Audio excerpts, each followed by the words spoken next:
From jets to electric vehicles and supercomputers, the US is fighting to lead the world in a variety of industries, especially against China. We break down how American technology, engineering, and science stack up against its Chinese competitors. Our first story is about China's first homegrown narrow-body jet and how it compares to Western standards like the Boeing 737. This is Comac C919, China's first homegrown narrow-body jet that's been in the works for more than a decade. This is a 737 MAX 8, Boeing's popular narrow-body plane among airlines worldwide. This type of plane can cover lots of domestic and intercontinental routes, accounting for more than half of the global passenger aircraft fleet. And that's a big reason why Beijing hopes its own model can compete with Western giants like Boeing and become the main carrier at home, eventually one day taking on the global airspace. So we compare the design and technology of both planes to see how China's deep reliance on Western parts could stymie Beijing's ambition to challenge its US rival. Boeing has more than 100 years of experience with commercial aviation. China, in comparison, started exploring the industry in the 1970s, but for several decades wasn't able to develop its own airliner. So Boeing became one of China's go-to companies. In China, Boeing has had a great couple decades. Richard Abulafia is managing director with Aerodynamic Advisory, an aerospace and defense consultancy based in Michigan. For more than 30 years, he's been tracking global aviation markets with Boeing as one of his main focuses. If you look back at China economic growth and air travel demand growth, it really took off in the 90s. And sometime in the 2000s, that began to translate into very large jetliner sales numbers. Boeing's jetliner sales hit a record high in 2017. The American giant sent more than 200 planes to China. That's about a quarter of all its deliveries that year. It also has a 737 completion and delivery plant there. Today, about 40% of China's passenger fleet comes from Boeing, with more than half of the planes held by the European giant Airbus, which also has an assembly plant in China. So in order to reduce its reliance on the two Western jetliners, the Chinese government has been focused on Comac, which was established in 2008, and Chinese President Xi Jinping has especially been keen on creating a domestic airliner. 每年的话要成百上千亿的都花在这个买飞机上，我们现在要花更多的钱来研制、制造自己的飞机。 China hasn't revealed how much it's invested in Comac, but some aerospace analysts estimate that the state-owned company has received somewhere between $49 and $72 billion in government aid. That was and is a national goal for China to be able to compete against the U.S. and Boeing. Alex Kreutz is managing director with U.S.-based aerospace consulting firm Patriot Industrial Partners, and he's been following Comac's programs for about 7 years. Ultimately, designing and building a successful commercial airliner is very technologically advanced for countries to be able to do. So to develop a successful commercial airliner, China has been eyeing Western designs like Boeing. The two jets are both narrow bodies with a single aisle. They're also about the same size and carry a similar number of passengers. Even the engines aren't too different. They're from CFM, which is a joint venture between General Electric and Safran of France. And they're very similar engines with roughly similar levels of technology. Both engines are models from the LEAP 1 series from CFM. LEAP 1B is for Boeing, LEAP 1C is for Comac. But the MAX 8 and the C919 need more than just the engines to take off. They need other systems like the mechanical systems, landing gears, air management systems, avionics for the cockpits.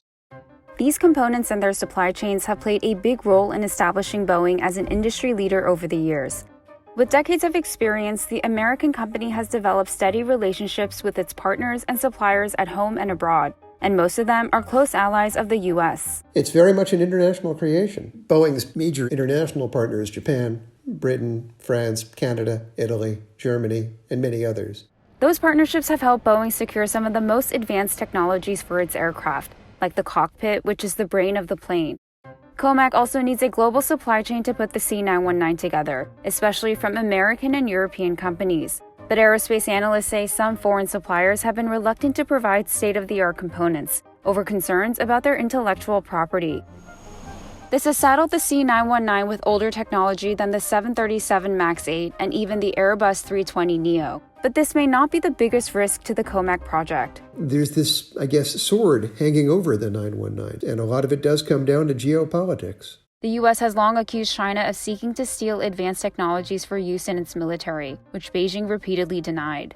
In January last year, the Trump administration added Comac to a list of companies that it said supported China's military, curbing the plane manufacturer's access to American technology and funding.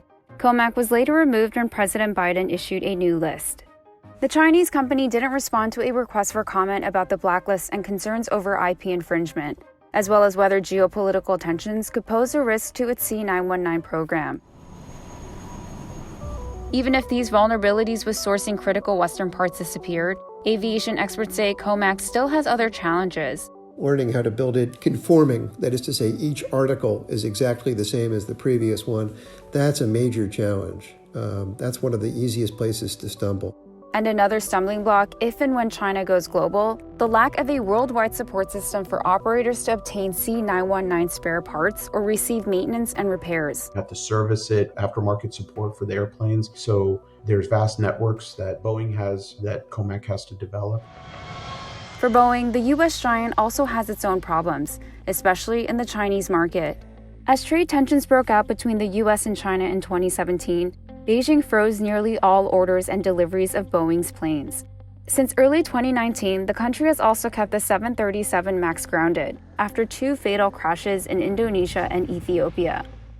Boeing says it continues to work with global regulators and customers to safely return the 737 MAX and sees China as an important market for the company's commercial planes, urging dialogue between Beijing and Washington. Despite the challenges, Comac is moving forward. The C919 marked a major milestone in September towards carrying passengers, and the company has plans to develop a wide-body plane as well. But for Comac to rival Boeing, it'll be a long and perhaps bumpy flight ahead. This is Tesla's Model 3 sedan, and it's the cheapest Tesla model in China. And this is BYD's Seal sedan. It looks very similar, and it's one of the company's most expensive models. But with this range, China-based BYD has closed in on Tesla's share of the EV market in China. China accounts for more than half of all EVs sold globally in 2022, and any company that can own this market will have an advantage at dominating the growing industry. There's a potential here for new General Motors, for new Fords to emerge, and for China to be a dominant player. We compared BYD and Tesla's business strategy, technology, and manufacturing to understand who's positioned to win. To see BYD's rapid growth in China, just look at retail sales charts. BYD, which is backed by Warren Buffett, jumped from 13th place in 2021 to the top spot in 2022. In that time, its overall sales more than tripled, hitting 1.86 million cars. That's some 500,000 more cars than Tesla. We have a lot of respect for the car companies in China. They are the most competitive in the world. In terms of volume, the top car company producing EVs in China is definitely BYD. The caveat is that it's not a cool EV brand yet, and that's why they introduced a new series of cars with specs that car commentators would say matching Tesla's Model 3. So while this Seal sedan sells for roughly $30,000, some BYD models sell for half that, with most models having an all-electric or plug-in hybrid option. Their strategy is really to ensure that consumers have options. Tesla's fleet, on the other hand, is all-electric. Unlike BYD, it's mainly positioned as a premium vehicle, a revolutionary bet from the beginning. There was a kind of a belief among traditional car companies that somebody who would want an electric car was going to be motivated by economic concerns, the cost of gasoline. Their thesis was, let's start at the top. Let's make a cool, a sexy car that appeals to luxury buyers. For the most part, that bet has paid off. If you look at each company's profit margins, you can see Tesla exceeds BYD. The company sells less vehicles with a higher profit margin. But in early 2023, Tesla slashed prices for its 2 most popular electric car models, reducing prices in China by as much as 13%. The company said the cuts were possible through engineering innovations and cost controls, but these cuts also came just before China began withdrawing decades-long subsidies for EV buyers. It's time now for the market to become more mature. Smaller companies that were not profitable but who depended on these subsidies need to be able to do more to stand on their own. Tesla might have the marketing power to weather the subsidy crash, but BYD has its own strength: production, specifically battery production. This is just a sample of some businesses that BYD operates. As you can see, it's far more vertically integrated. BYD has three main areas of business. It produces cars, it produces batteries for its cars, and it also produces chips. Before BYD was an electric vehicle company, its main focus was batteries. And this battery branch of its business ensures stability along the supply chain, even while disruptions plagued its competitors. Compare that to Tesla, which continues to source the majority of its batteries from outside suppliers. There's been this tension around Tesla from the get-go over its ability to get cells. The idea was it'd be buying so many of them from suppliers that they would have pricing advantage and they could get the cost down. It hasn't come down as much as they wanted or much as they thought, but it has come down dramatically. Although the U.S. government is investing in this area of business, even producing the raw and intermediate ingredients that compose battery cells requires outsourcing. When you think about where the ingredients for these cells come from, it's largely a China game at this point. I think about lithium, something like 70% of it is refined in China. It's kind of worrisome to people here in the U.S. BYD uses its own blade battery, which is a lithium iron phosphate battery known as LFP. The LFP battery is the primary EV battery in China and is generally viewed as a cheaper option since it doesn't use the costly elements nickel and cobalt. But it comes with a trade-off: the battery's range. Range is a real issue for U.S. consumers. There is this mindset that there just might be a reason why you need to go 300 miles or more in a trip. And so that's one of the big kind of differences between the China and the U.S. market. In line with market preference, Tesla's standard range models in China also use an LFP battery. Its version is made by Chinese maker CATL, but its long-range models still use an NCM-based battery that's nickel, cobalt, manganese. Some even include aluminum. It's more expensive, but can charge a car for longer distances. And in the US, Tesla primarily uses this type of battery, but this may be changing. Tesla is taking a page out of the Chinese market's playbook, using LFP batteries in lower-cost models. So even as Tesla invests in its own battery production in the US, it'll still depend on Chinese resources for some time. The final challenge for EV makers is getting their cars where their consumers are. BYD has a home base advantage in the China market, but Tesla has gained some with this factory in Shanghai. Built in 2019, this was the first of its kind for Tesla, and frankly, for any foreign automaker. It got off the ground rather quickly, in large part because of the support from the local Chinese government. They wanted to help Tesla get going. The local government in Shanghai granted Tesla a corporate income tax rate of 15% through 2023, a significantly lower rate than the standard 25%.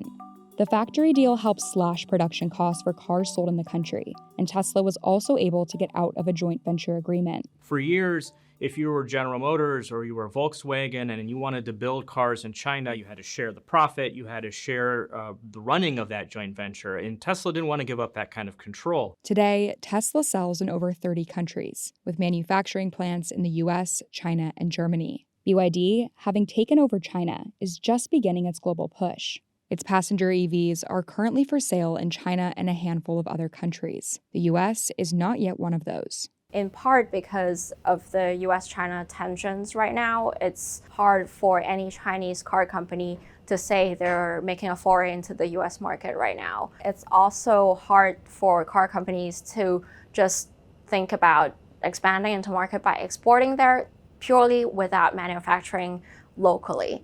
The fight for the global EV market has a ways to go. In China, the market needs to mature on its own without government subsidies, while the US needs to dramatically improve its supply chain in the country and up its EV adoption rate. As for the companies themselves, BYD has yet to fully articulate its plans to enter the US passenger EV market. While China's biggest EV maker faces pressure to expand, BYD said customer satisfaction is its main goal and top priority. I've been writing about the automotive industry for almost 20 years, and there's always been this kind of belief that the Chinese car companies were on the verge of coming to the States. We haven't really seen that yet. Creating the infrastructure to sell the vehicles is a challenge. Tesla did not respond to a request for comment, but the company also faces its own obstacles ahead. They need to show growth to the investment community. And we have seen investors really be forgiving at the idea of chasing sales volume at the potential cost of profitability. If electric vehicles are truly the future of the car, owning this market could be paramount to a country's economy. In order for that to be a reality for Tesla, EV batteries will need to be made in America. This is the A100 chip from the US giant Nvidia. It's one of the world's most advanced computing processors, which helps develop artificial intelligence that's used in everything from self-driving cars to making drugs and even building weapons. And this is one of its newest competitors, made by a Chinese startup. Industry analysts who track the speed of chips say this model is even faster than the A100 based on initial tests. It produced performances that were significantly more competitive than previous AI chips coming from China. Here's how the design and capabilities of these two chips compare as the race for dominance in tech is ramping up. The US has been a pioneer in the semiconductor industry for over 70 years. The US essentially gave birth to the semiconductor industry and the semiconductor economy. Wayne Lam is the director of research with tech consulting firm CCS Insight. For over a decade, he has been researching American chip technology. The US was an ideal place because it started much of the research and core sciences.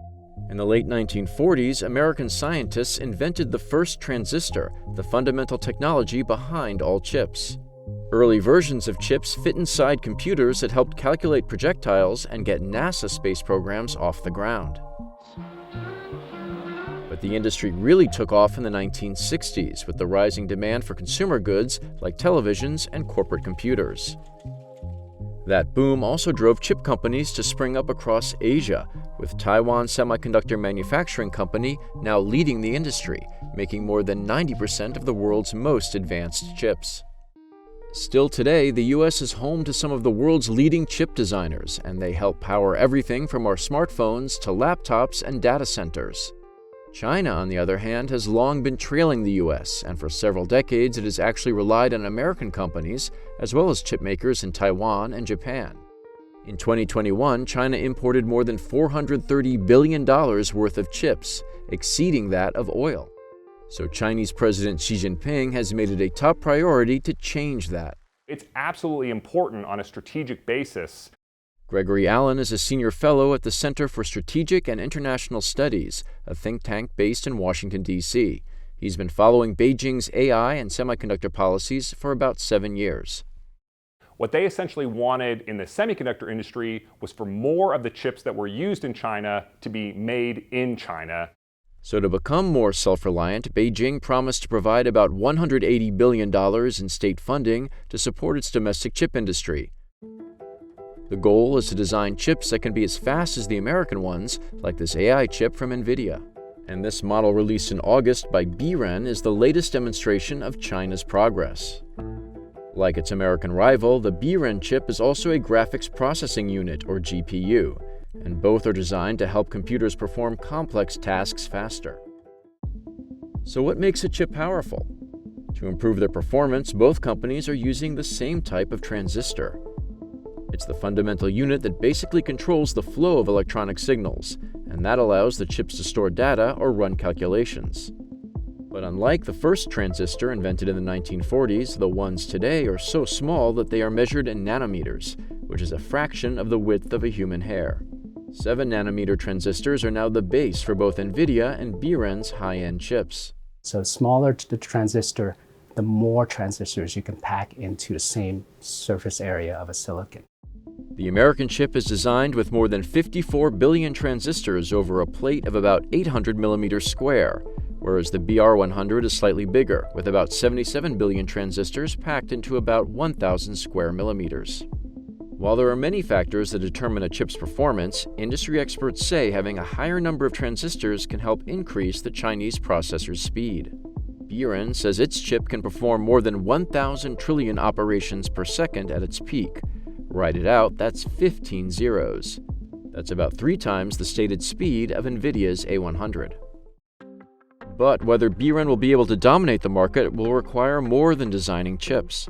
Producing them is also a huge challenge.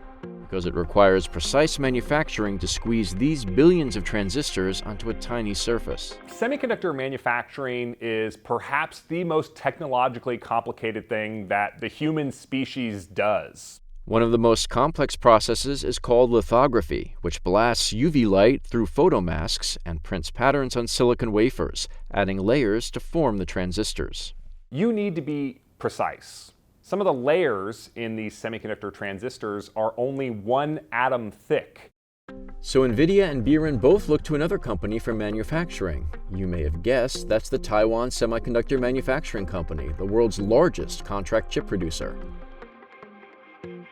But Biren's reliance on TSMC is becoming a hurdle on its way to rivaling Nvidia. It has been sort of a cautionary tale for the Chinese semiconductor industry. A couple of months after the Chinese startup released its chip, the Biden administration imposed new export restrictions. The rules barred cutting-edge semiconductors made with American technologies from being sold to China. And because TSMC uses equipment from U.S. companies, Biren is at risk of losing the Taiwanese chipmaker as a supplier. This dramatically reduces Biren's prospects for its future as a leading chip designer. Biren didn't respond to a request for comment. TSMC says it complies with all laws and regulations, but declined to comment on specific customers. China also depends on a handful of American companies that dominate the industry for advanced manufacturing equipment. With the American government blocking China from buying these machines, it becomes even harder for Beijing to build its own high-end chip-making factories. That development is a Herculean effort, to say the least, so it would require considerable investment in capital and time to make that happen. China isn't alone in facing challenges in trying to become more self-sufficient. While the U.S. leads in design and research, it has also long relied on outside manufacturers like TSMC and Samsung in South Korea. And the vulnerability of that dependence became an issue during the pandemic, when a chip shortage hit companies large and small, prompting President Biden to promise that more semiconductors would be produced in the U.S. This is infrastructure. So look, we need to build the infrastructure of today, not repair the one of yesterday. So in August, he signed the CHIPS Act, allocating more than $52 billion in federal aid for semiconductor research and manufacturing. TSMC later announced that it would invest $40 billion to build 2 factories in Arizona. These investments are helping us build and strengthen the supply chain here in America. And only months after the release of China's BR100, Nvidia announced that it will release a super-fast new chip, which would in turn beat Biren's. The long and expensive race to develop chips that'll drive the future of AI is entering a new phase. Over the years, Nike and China's homegrown sportswear brand Anta have rolled out a lot of sneakers. And the shoes from the Chinese company have made appearances alongside Nike, not only at the Olympics, but also on NBA courts. In 2021, the companies released their latest signature basketball shoes, which showcase the 2 brands' flagship midsoles that are designed for pro athletes.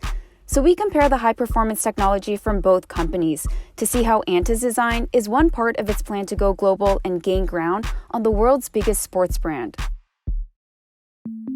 Nike has nearly 30 years on Anta and was founded by people who love to run, a track and field coach, and a middle-distance runner. The company from its early days focused on designing shoes for professional athletes. Anta, on the other hand, was set up in 1991 by a father and his 2 sons to manufacture shoes for other brands. But after a few years of that, the company decided to focus on creating its own shoes. 我是一个看着安踏从没科技变成有科技。 Zhang Han-Wen runs a video channel about basketball shoes on the Chinese equivalent of YouTube. And he spoke to us about Anta's sneakers, which are among the more than 500 pairs he's purchased over the past 5 years. 安踏一直在进步走过来的，这么多年差不多有1000多个专利。 Today, Anta is China's top domestic sportswear brand, selling not just sneakers, but also clothes. And as part of its ambition to go global, the company has acquired a slew of international brands. All this has helped make Anta the world's 4th largest athletic apparel company by market value. So to take on more established brands, Anta's been rolling out signature basketball shoes like Nike every year. Each sneaker is named after an NBA player. LeBron is for LeBron James, who's considered one of the best players in NBA history, winning 4 championships. And this is his 19th pair of shoes with Nike. KT stands for Klay Thompson, a three-time NBA champion with the Golden State Warriors who's famous for his three-point shooting. And this is his 7th edition from his partnership with Anta. Because the sneakers are designed for individual players, the technology inside is different too. There are 3 main parts to the shoe, and this is where one of the most important features sits. Most of all, what the midsole will do is prevent injuries. Zach Thomas is a podiatrist based in Pennsylvania. And he told us about the sneakers that he's bought and sliced in half for his YouTube channel. So a good midsole foam that has a combination of spring back, forgiveness, and a little bit of support and stiffness will just make your foot more efficient. It'll make your foot work as more of one unit instead of a bunch of bag of bones. And that's especially important when playing basketball because sudden stops can shock the joints. The midsole also gives rebound, which allows players to jump higher. So to make a strong midsole, both Anta and Nike have chosen the same ingredient, nitrogen. But the two companies are using the element differently. Nike is focusing on the inert gas itself. It's pumped into the midsole of the LeBron 19 sneaker, which is made up of 2 air units in the forefoot and rear foot. The Air Max is made from polyurethane and filled with highly pressurized nitrogen that the company says can absorb shocks. The Zoom Air is also a pressurized unit and packed with tensile fibers. Nike says this helps the wearer spring upwards after pushing down on it. And in between these 2 units is a chamber that connects both, so the air flows back and forth. So when you compress the forefoot down here, that air will shoot back into the heel and vice versa. And what that does is it evens out the shoe. It's almost like ballast on a ship. And so it's going to keep you a little more even, but also it's going to produce a little more rebound in the areas of the shoe where you would need it. Anta is also looking to create better rebound, but it's using nitrogen to build a different kind of structure. The company calls it nitrogen technology and first introduced it with the 7th edition of the Klay Thompson shoes. 简单来说就是说通过氮气的发泡进行注入到材料里面。 So the midsole is made up of a lot of miniature bubbles of nitrogen that are glued together. The company says when pressure is applied, the bubbles compress then expand, giving the wearer both cushioning and rebound. This makes Anta's midsole very elastic, but because it's not contained in a pod like Nike's Air units, Zhang says the foam can easily lose shape. 所以呢，安踏会决定在这两边加入这样的一个大片的尼龙片，然后用这个尼龙条呢来限制整个的这个形变的同时呢，让它不会超出一个形变的空间。 Zhang and Thomas both agree that the 2 midsoles perform well on courts, and that's because the shoes were specifically designed for professional athletes. But that also means these shoes aren't meant for everyone, and ultimately, it's about making the technology go mainstream and having ordinary people buy and wear them. Once you develop it for one thing, it's pretty easy to reverse engineer it for another sport. You just have to then figure out where to put it in the shoe. And doing this well has helped Nike maintain a large slice of the sportswear market. Since the invention of the Air Max in the late 1980s, Nike has plugged it into a wide range of sneakers, from training shoes that cost around $80 to basketball shoes that go for $200. And Nike has developed a fleet of other technologies. For example, a really thick midsole with a carbon fiber plate inside that has helped runners break records. But it's also sparked controversies about whether the technology provides athletes with an unfair advantage. And Nike also has a lightweight thread material that the company says gives wearers a secure fit. Nike doesn't disclose its R&D budget, but investments in these technologies have helped the company's revenue more than double in the past decade. And Anta is taking a similar path. Starting with the KT7, which sells for about $150, the company says it plans to apply the nitrogen midsole to 75% of its footwear products by 2025. And it's also starting to build a stable of other tech, like this material that Anta calls the shock absorption molecule, which the company describes as bulletproof because it can absorb almost 100% of shocks when running and jumping. However, Nike's continued dominance partly depends on succeeding on Anta's home turf. China is the second largest sportswear market after the US and worth more than $50 billion. But the American company is facing challenges there. 我呼吁坚决抵制 H&M 和耐克。 Last year, Chinese consumers took to social media to call for a boycott of Western brands over allegations about forced labor in China's cotton-rich Xinjiang region. Nike said its sales in China fell about 20% in its latest quarter, though it pointed to supply chain disruptions. On the flip side, this boycott has created a swell of nationalism towards homegrown products like Anta, which pledged to continue using cotton from Xinjiang. But this stance has put the company in the crosshairs of President Biden, who signed a bill that could make it illegal to import products made with cotton from the region. Anta declined to comment for this video. Meanwhile, Nike in its latest earnings call said the pipeline of its innovative products continues to create the separation between the company and its competitors. For now, Anta says China is its largest source of revenue, and how soon the company can catch up to Nike on the international stage could rely on more than just tech. You have to have that foundation of solid technology that works, but a lot of times it's not the tech, it's who's wearing the tech that's going to push it forward. So besides Klay Thompson, Anta's also been working with other NBA players. But to get noticed by more customers, the Chinese company will need to sign on even more of the bigger names to its roster of athletes and endorsements. This is a nickel and cobalt battery, popular in electric vehicles in the US and Europe. And this is a lithium iron phosphate battery, also known as an LFP battery, which is popular in China. It has a shorter range, but it's cheaper to make, less prone to fires, and lasts longer. Both of these batteries were made by CATL, a Chinese company that's the world's largest EV battery maker. Of the 10 biggest EV battery companies, 6 are Chinese. China is the dominant force in EV battery production, while the US is deeply reliant on foreign batteries. The US and China are in a David and Goliath situation when it comes to battery production. We're comparing how the US and China stack up in the 4 main stages of battery production, from final assembly all the way back to sourcing the raw materials. China assembles more than 2/3 of the world's electric vehicle battery cells. US automakers lag far behind. Several companies have outlined plans to build plants in the US, but shifting battery production is difficult. Panasonic, a Tesla partner, learned this when it started building a battery plant at Tesla's Gigafactory in Nevada. Panasonic found it couldn't just import equipment from Asia. Different safety regulations and different operating conditions made it a challenge. It also had to train workers to make batteries, a finicky process where small mistakes can have major consequences. After years of its joint battery business operating in the red, Tesla and Panasonic's cell production has become profitable, and it's now a model for other automakers to follow.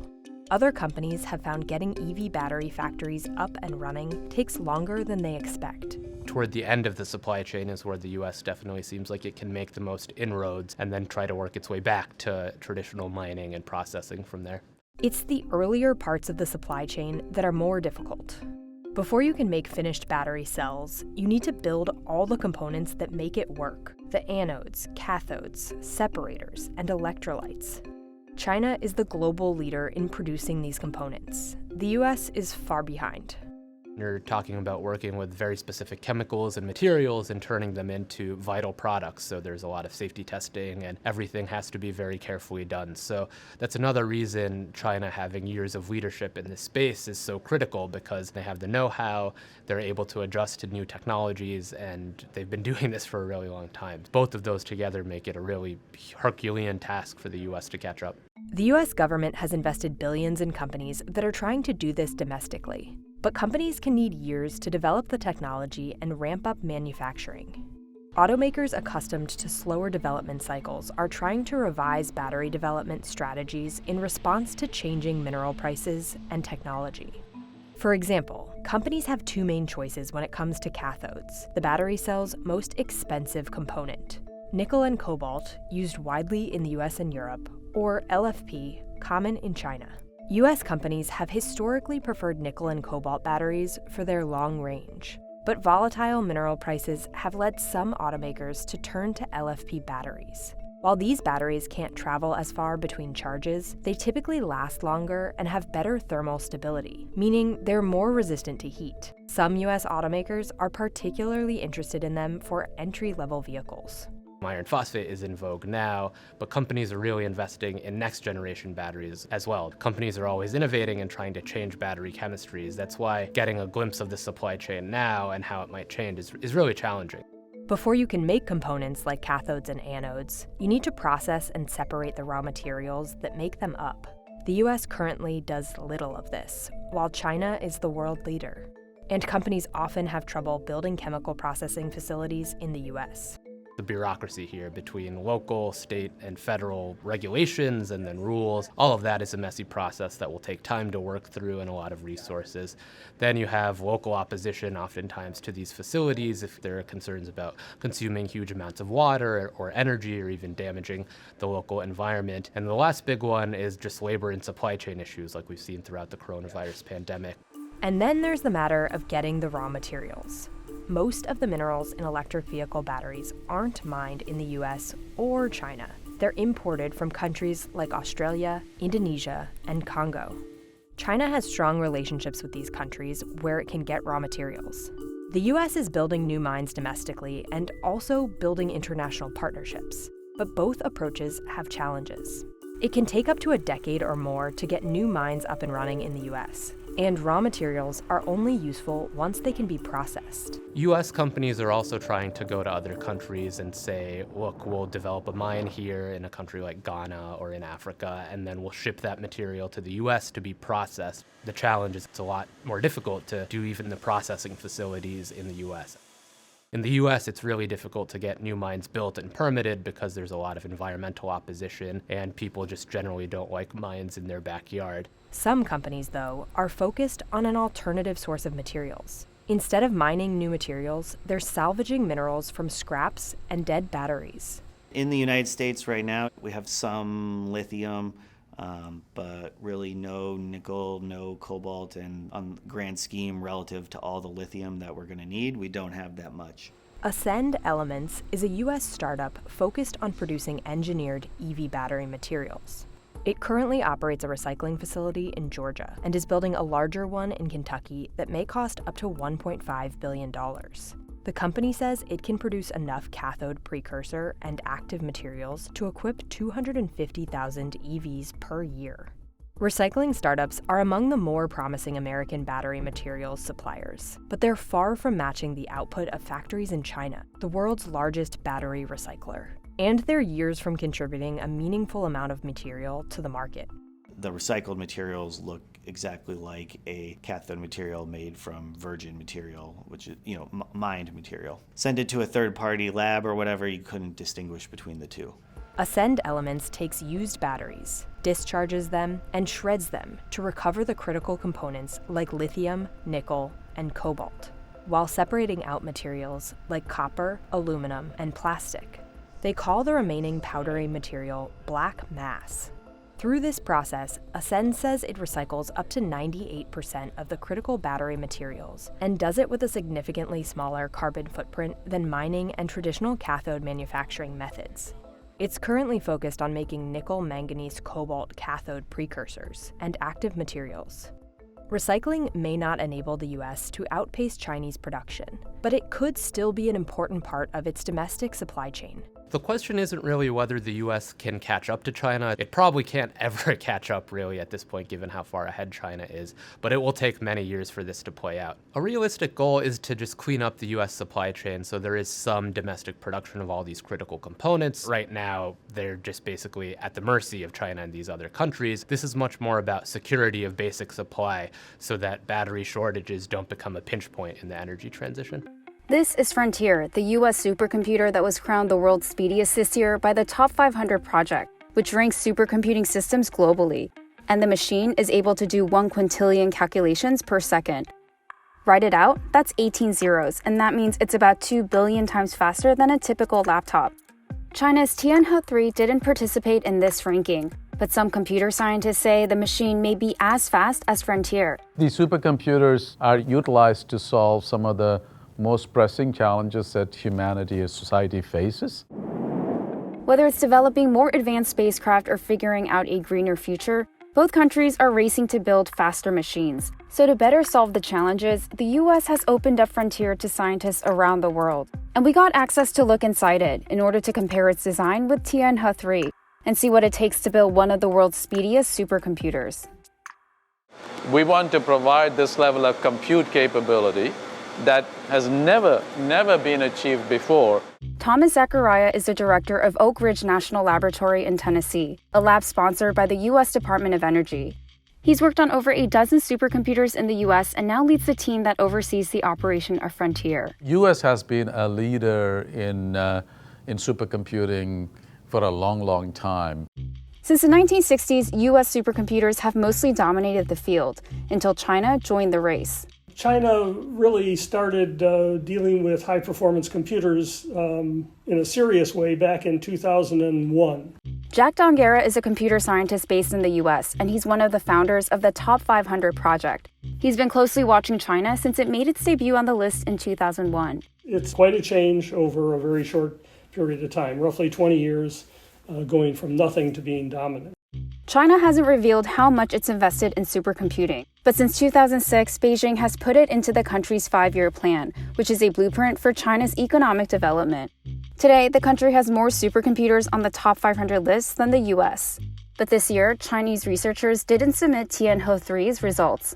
And some computer scientists say given how quickly Chinese machines have improved, tianhe 3 may be as fast as Frontier, reaching the speed of a quintillion calculations per second. Scientists call this exascale performance, and to do that, both the US and China started with this part. A compute node is fundamentally the building block of a supercomputer. An individual compute node is basically like your personal computer. And take Frontier as an example. It mainly has 2 sets of chips. The central processing units, or CPUs, are the heart of the machine that carries out instructions. And accelerators help boost the performance of the CPUs. So you can imagine supercomputer as stacking up a whole bunch of those individual computers with a very, very fast network. So this is what a Frontier cabinet looks like. Frontier has got 74 cabinets. Each cabinet is about 8,000 pounds. It has 9,408 nodes. The nodes are connected to everyone, each other, and can transfer information very fast. Tianhe 3 also has cabinets with compute nodes, but China hasn't disclosed the size of its machine. Some computer scientists say that based on state media footage and presentations by tianhe 3's researchers, the machine may have 100 cabinets and more than 50,000 nodes. But what really differentiates these two massive supercomputers are the tiny chips inside, because they're key to deciding the speed and computing capabilities. And that's an area where the US has an advantage over China. American scientists have access to some of the most cutting-edge technologies from semiconductor designers and producers at home. And Frontier's 2 chips come from one of the leading American semiconductor developers, Advanced Micro Devices. Zachariah says the company has worked closely with the lab to design these chips, and that partnership has helped Frontier officially become the first exascale machine. These are the latest in their evolution. They are designed and manufactured processors specifically with a view to building the supercomputer and delivering the performance that is needed.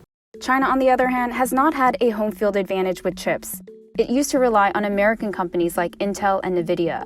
But that became impossible in 2015 when the US barred its semiconductor makers from selling to Chinese institutions that develop supercomputers, including the one that builds tianhe 3. So the tianhe people who were planning to build the next machine decided that they needed to, because they couldn't use Western parts, they had to design their own chips. China's National Supercomputer Center didn't respond to a request for comment about the performance and chip design of tianhe 3. But ultimately, building these supercomputers isn't just about achieving fast speed. It goes back to science and doing the best science. So countries that have the fastest supercomputers can carry out simulations which have greater fidelity, and they can get results back much quicker. For example, getting those results quickly was critical during the pandemic. Frontier was deployed to analyze 11 million genomes to better distinguish and predict variants. It has given us clues to develop the next generation of vaccines, the next generation of therapeutics, to not only treat and prevent COVID, but also for other kind of ailments. And to better solve some of the world's most pressing challenges, the lab is awarding scientists from around the world time to use Frontier based on the merit of their research. And in turn, they're required to publish their findings. It's an important part of doing science is exchanging information. We express our ideas and show one choice is better than another. And through that exchange, we hopefully end up with a better situation. China has also said it welcomes scientists from other countries to run research on tianhe 3. But so far, the machine has only been used by institutions backed by the Chinese government, like the country's top research group, the Chinese Academy of Sciences. The annoying thing is that We don't hear much about these computers. In the West, it's a problem, I would say. I'm waiting for the time when we can have more interchanges. Until then, this segregation of research could slow down progress even as both the US and China are united in finding ways to accelerate their supercomputers. China has the largest high-speed rail network in the world, spanning over 40,000 kilometers. And of the 10 fastest trains in the world, 4 are in China.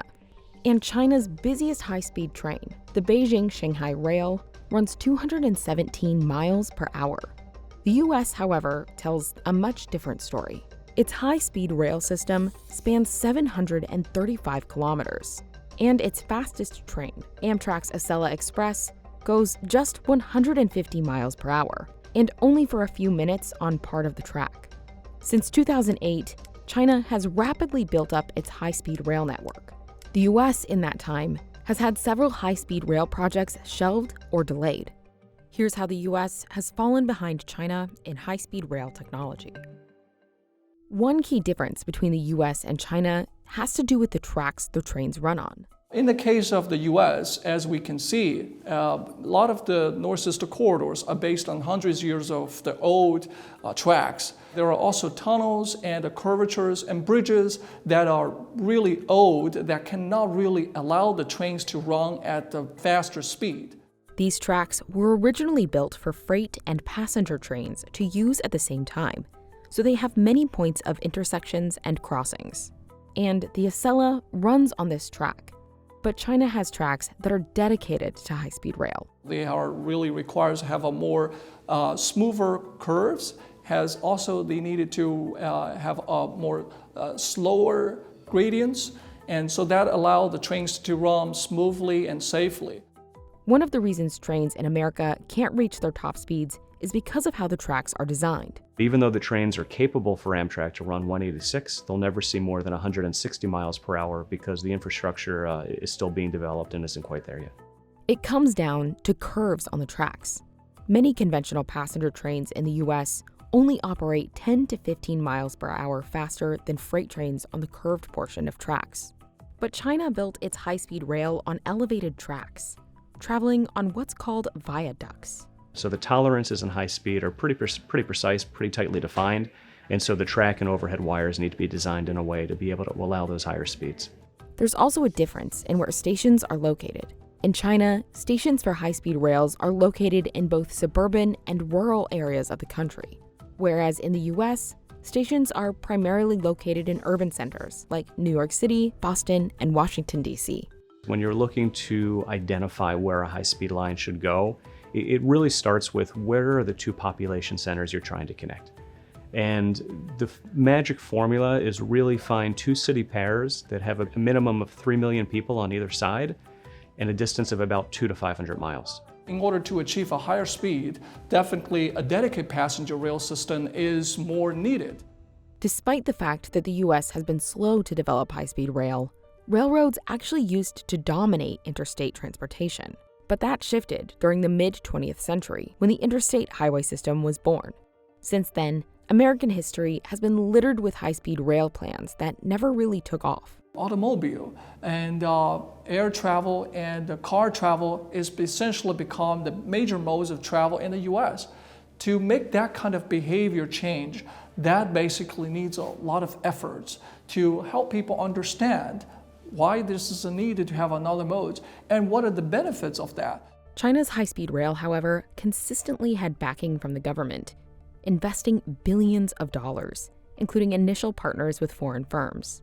Contracts were awarded on the condition that foreign companies assemble the trains and also train Chinese engineers. So they're trying to understand the foreign technologies, how it works, but they're also trying to make certain innovations on top of that. Eventually, China developed its own train manufacturing company, the CRRC. And now the CRRC is one of the largest train manufacturers in the world. In the case of China, because it's a central government system, so large infrastructure projects like high-speed rail system can be really developed based on a kind of consistent plan. The US has also had foreign companies come to the country to develop a high-speed rail network. But it's been met with several challenges. Take, for example, Illinois. Back in 2019, Nippon Sharyo of Japan tried to build a high-speed rail in the States. However, the company struggled to adapt designs to the US and faced delays in getting new rail cars. And changing administrations doesn't help. California approved a plan in 2008 to build a high-speed rail network, but the project has been delayed because of a lack of funding and inconsistent support. The train technology is already here. What we're seeing right now in the US at this specific moment in time is not that dissimilar to what was happening in Europe in the 1970s, where there was initially a lot of concern or objection about trying to do something new. And it wasn't until the first system started to be put in place and people saw the real promise that high speed was able to deliver on, and then once the political and public support was behind it, it really took off and grew. This is how big tech in the US envisions the future of the internet. Avatars like this one playing games, buying digital assets, socializing. Ah yes, the metaverse. And Chinese tech companies are piling in too. Their versions of avatars and virtual worlds look pretty similar. But because of China's strict regulations, players in the two countries are set to have very different experiences. Analysts estimate the metaverse industry could be worth as much as $8 trillion in each country, but it's still early days for both Chinese and American tech firms. The visual effects seen in promo videos for a metaverse platform being built by Chinese tech giant Baidu are still pretty pixelated and Lego-like. Quite a ways off the smooth, immersive world some have in mind. Similarly, Facebook's parent company Meta's avatars are still legless and not particularly realistic in the early version of its VR platform Horizon Worlds, which lets people build custom environments to hang out or play games in and is already available in the US and Canada. Both Meta and Baidu have said an official launch for their respective platforms will take another 5 to 10 years. Microsoft in the US and Tencent in China, which both own a number of video gaming properties, are also gearing up to develop their own virtual worlds. But for companies in China, the transition to the metaverse is expected to be a little more complicated. The Chinese companies are subject to more regulations than in the US. Winston Ma is the author of China's Mobile Economy and managing partner at New York-based Cloudtree Ventures, which invests in metaverse-related tech like 3D video recording. Companies are taking a more cautious approach because of regulatory considerations. It's a big difference between the US and China. Compared to China, companies in the US generally have more leeway from regulators, and people in the industry say that gives metaverse developers more free rein in terms of innovation, meaning China's rules are expected to affect the user experience. In other words, these two avatars won't necessarily be able to see, say, and do the same things. I really think it's going to be a night and day between the Chinese metaverses and the Western metaverses. Serkan Toto is a gaming industry consultant. He says video games offer a window into what the metaverse will be like. And in China, games have to go through a rigorous approval process by authorities before they can be released. He pointed to a violent first-person shooter game. In the version of the game available to play in China, the blood is green instead of red because of Beijing's content regulations that restrict gore and violence. Rules in China also limit how long the country's hundreds of millions of kids under 18 can game, as regulators have said they want to prevent user addiction. These rules and regulations that are already in place are going to be transferred over to the metaverse. There's no motivation for the Chinese government to soften their stance just because the game is embedded inside the metaverse. Chinese officials have already indicated that some strict rules will apply to the metaverse and established a subcommittee that, according to policy experts, aims to create specific standards for these virtual worlds. Those authorities didn't respond to requests for comment. And state media was quick to tamp down the hype after a recent rally of Chinese metaverse-related stocks, warning society not to get too wrapped up in metaverse speculation. 我们现在应该用这个一种欣喜成长的眼光去看待元宇宙，既不要盲目跟风，也不要盲目炒作。 Chinese regulators are also extremely cautious about digital payment systems, which are already how people buy things in metaverse-like platforms available in the US, such as Roblox, Sandbox, or Decentraland. In the US, lots of metaverse plays involve in-game crypto tokens and NFTs. But in China, cryptocurrencies are strictly regulated. Last year, the Chinese government declared cryptocurrency transactions illegal, saying it was concerned that crypto's decentralized, anonymous transactions could give way to fraud and money laundering. Authorities have instead promoted the use of a central bank-issued virtual yuan. So, buying art or digital concert tickets with crypto isn't possible in China. And that could contribute to further insulating China's own metaverse platforms. At the moment, at least, if companies like Tencent are building metaverses, there's not going to be any kind of tokens in them. These companies are challenged now to come up with alternatives that the Chinese government is going to tolerate. In this context, analysts say metaverses like Baidu's probably won't face direct competition from Meta or Microsoft in the Chinese market, which, when it comes to the internet, is already separate from the rest of the world. Facebook and Google, for example, don't operate in China because of strict censorship. Microsoft and Meta didn't respond to requests for comment on their metaverse plans for China. The future of the Chinese metaverses will be a reflection of the Chinese internet today. There's really going to be a huge wall between these metaverses. This is Jeff Bezos' Blue Origin rocket ship that takes tourists to the edge of orbit. And this is a model from CAS Space, a Chinese company that's been tapped by the government to send its first tourists to space as soon as 2024. We compare the two vehicles because a company that can perfect the reusable space rocket and make it cheaper could get one of the first cracks at accessing the larger space economy. Welcome to space! In 2021, a flurry of commercial space flights pioneered by American companies began taking off, and they've been working for years to develop their vehicles. And recently, China decided to join the race. Last year, CAS Space, which was created by the country's top scientific think tank, laid out plans for its space rocket. China's rather a latecomer in space tourism, but then also very aggressive in their timelines. Blaine Curcio is a space industry consultant, and he focuses on the Chinese and U.S. markets, providing analysis for commercial space companies that look to broaden their footprint. CAS Space, they talk about wanting to have their first demonstration flight of their space tourism vehicle in 2022, and then finally space tourism, like actual space tourism flights by 2024. Though a lot of uncertainties lie ahead for this commercial project, Curcio says these deadlines aren't impossible. In the past few years, China's national space program has had a good track record. It was the first to land a rover on the far side of the moon, then sent another one to Mars, and started building its own space station. So to catch up, CAS Space is planning to offer flights too. Its trips will look less like SpaceX. We're seeing the world every 90 minutes. And Virgin Galactic. But more like Blue Origin. They are going to the edge of space where people have a couple of minutes of weightlessness. Quentin Parker's been researching global space programs for over 40 years and has recently been focused on projects coming out of China. The design of these rockets is driven strongly by what you need to do with it. So Blue Origin and CAS Space have similar designs, and both say the journey is about 10 minutes. First, the rocket will launch up into the sky. Then it will release the capsule that carries the tourists. As the rocket comes back down vertically, the capsule will continue into suborbital flight, going across the Kármán line, an imaginary boundary between Earth's atmosphere and outer space. Then the capsule will return to Earth separately.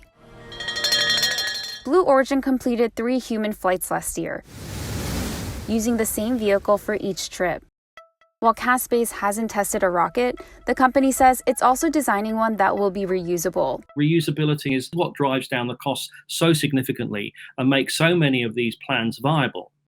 One key to reusability is at the bottom. The engines are designed to throttle and restart, so they can be fired to take off as well as control the landing. But this is where both companies' designs start to look different. Blue Origin relies on only one engine, which has worked stably for each of its human flights. According to CAS Space, its rocket will use 5 of these. Parker says multiple engines could provide more thrusting points to help ensure that the rocket remains intact. If you have 5 engines, then if one misbehaves, you could possibly compensate with the other 4. There's another factor that could determine what kind of reusable rocket may become the popular model: the rocket fuel. Blue Origin uses a combination of liquid hydrogen and liquid oxygen, while CAS Space is planning on using kerosene and liquid oxygen. And both choices have environmental and financial pros and cons. Kerosene mixed with liquid oxygen is dirtier than what Blue Origin does, but it's actually much, much cheaper. Blue Origin founder Jeff Bezos has said working with liquid hydrogen is challenging, but that this fuel component would be important for the company's future projects. Cass Space said the design of its engine is meant to keep costs low. So it's actually, if you're going commercial, you need to see what is the best option, and it becomes a more viable commercial proposition. You can make a profit. And to make these plans commercially viable, Blue Origin's rocket and the one planned by Cass Space would use different landing systems.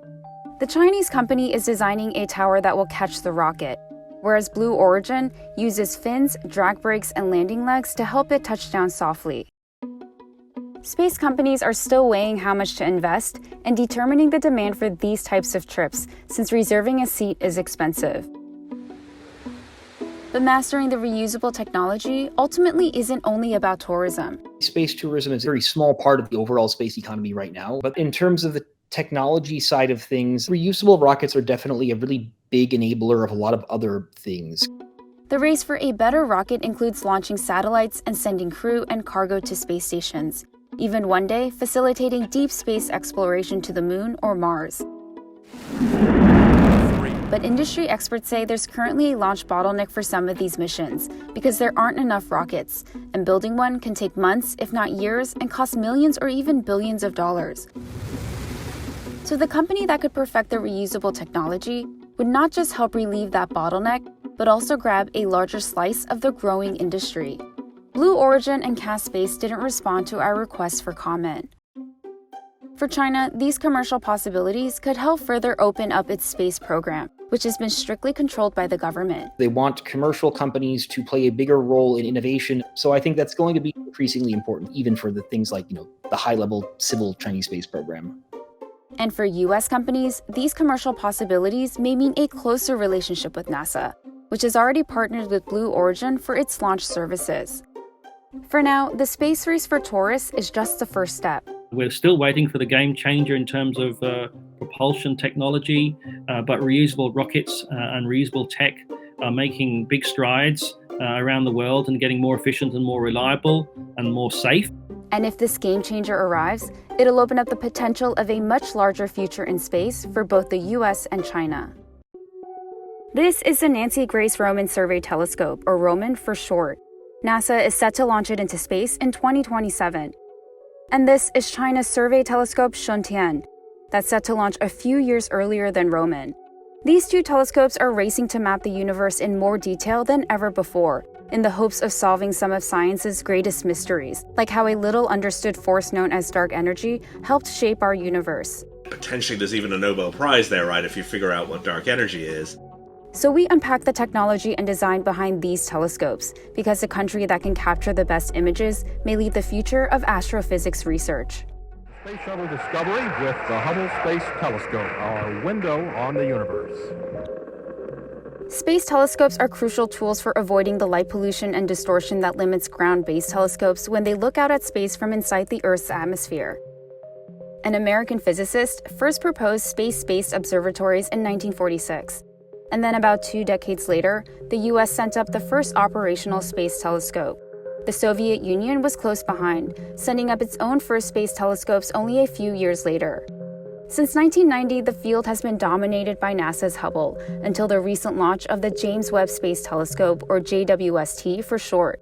Both Hubble and JWST are telescopes that look at a very small part of the sky in a lot of detail. Jonathan McDowell is an astrophysicist at the Harvard-Smithsonian Center for Astrophysics. He's worked with NASA and has been monitoring space activities and satellites for 3 decades. They aren't used to kind of look around and go, oh, I wonder if we'll see something here. You look at something you already know is there, and you stare at it in detail. This is where the race to build the next generation of telescopes comes in, with survey telescopes that can map out large areas of the sky. NASA's Nancy Grace Roman is named after the agency's first chief astronomer. Xuntian is China's first ever space telescope and translates to Survey of the Heavens in Chinese. Let's make no bones about it. They're both fantastic and amazing facilities. Quinton Parker is an astrophysicist and the director of the Laboratory for Space Research at the University of Hong Kong. He's been observing the rapid acceleration of China's space program for over the past decade.